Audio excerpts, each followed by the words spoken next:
seguinte, retomando um pouquinho, na primeira aula a gente contou bem brevemente, né, Neftali, em relação ao que são as práticas narrativas, quem são os autores. Nessa a gente vai focar um pouquinho sobre o processo terapêutico narrativo. Igual a Neftali falou na aula anterior, a gente estava falando de histórias, ouvir falar de histórias, mas como que isso funciona na prática, né, da terapia?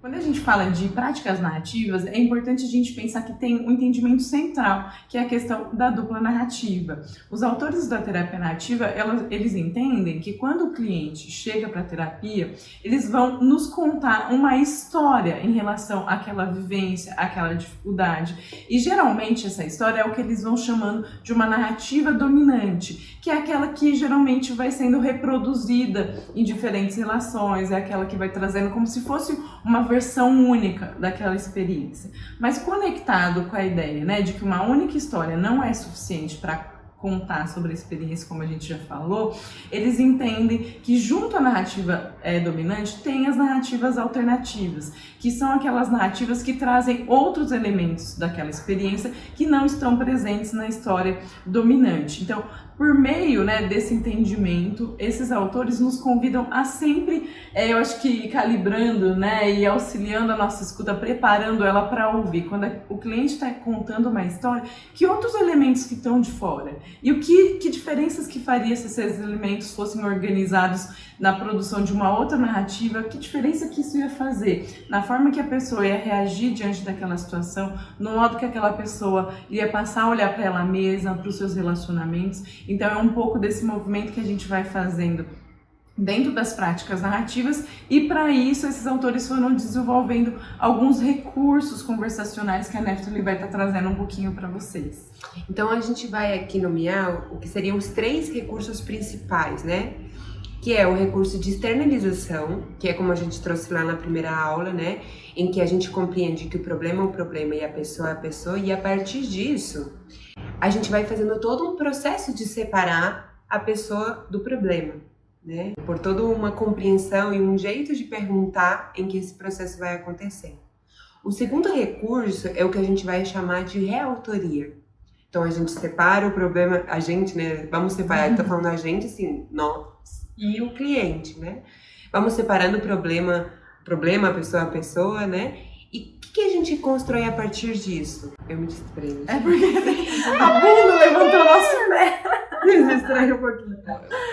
A gente fez aqui um corte que a Lola tava querendo chamar nossa atenção para ganhar um carinho, e é justo, né? Mas continuando na ideia da reautoria, né? Onde a gente identifica nessa história o que a gente vai chamar de momentos extraordinários, momentos de exceção, né? Em que a pessoa foi produzindo outros jeitos de viver essa mesma história, de contar dessa história, de fazer coisas diferentes do que a regra, vamos dizer, né? Do que ela traz como sempre é assim. Então isso a gente chama de reautoria, e aí há todo um processo para que isso aconteça. E o último recurso, né, é o de remembrança, que é o processo em que a gente entende qual o clube que essa pessoa tem para o ajudar a reconstruir a narrativa. E aí esse clube, ele pode ser composto de pessoas que estão hoje na vida, pessoas que lamentavelmente já se foram, pode ser feito por personagens, músicas, imagens, coisas que vamos junto com a pessoa compreendendo que são importantes a ajudar, que tem valores, que tem habilidades nessa relação, que pode ajudar a construir uma nova história, né? Uma nova narrativa sobre si. E tudo isso é fundamentado em algo que para as práticas narrativas é fundamental, que é o perguntar, né? O perguntar aqui é a gente vai compreendendo que é uma nova habilidade que a gente tem que desenvolver de como que a gente produz perguntas, não que levem a uma narrativa única, eu pergunto já sabendo o que vai responder, né? Mas que elas sejam repletas de curiosidade, de criatividade, né? Não só uma curiosidade que busque descrever fatos, mas produzir coisas, né? E conhecer, né? Que eu acho que é bem importante também. Conhecer. Uhum. Então, o perguntar aqui, a gente tem até um livro do Michael White, né? Mapas da prática narrativa, em que tem toda uma organização, né? A gente tem ele que vai te auxiliando, né? De que jeito é esse que a gente pode perguntar? Que caminhos possíveis? Não como uma técnica que a gente segue as perguntas, mas como um jeito e uma inspiração para produzir esse tipo de pergunta e esse tipo de conversa. Que tem uma intencionalidade, não é um perguntar neutro, mas é uma intencionalidade também que vai cuidando de alguns elementos. Eu falo que a gente vai se desenvolvendo enquanto bons perguntadores, mas também não é transformar o processo terapêutico em um processo de interrogatório.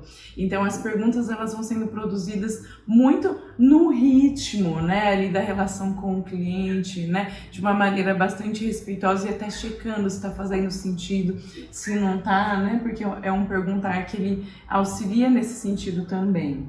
Uhum. E entendendo disso que a Camila trouxe, que é o ritmo, qual é o efeito dessa compreensão, dessas práticas, desse perguntar, do uso desses recursos, que tem na mudança, não só na vida do cliente, mas que efeitos que compreender tudo isso, todas essas práticas, foi tendo nas nossas vidas também, né? E é disso que a gente vai conversar na nossa última aula. Sim, e eu acho que é importante também dizer que para quem ficou interessado em conhecer um pouco mais sobre esses recursos conversacionais, né, externalização, reautoria e remembrança, a gente vai trazer isso com muitos detalhes e exemplos, né, E materiais, no nosso curso, né? E materiais de leitura, que eu acho que vocês vão gostar bastante. Satisfação pelo clique, fake, a vontade critique, não é tão só com repeat. Tamo aguardando o convite.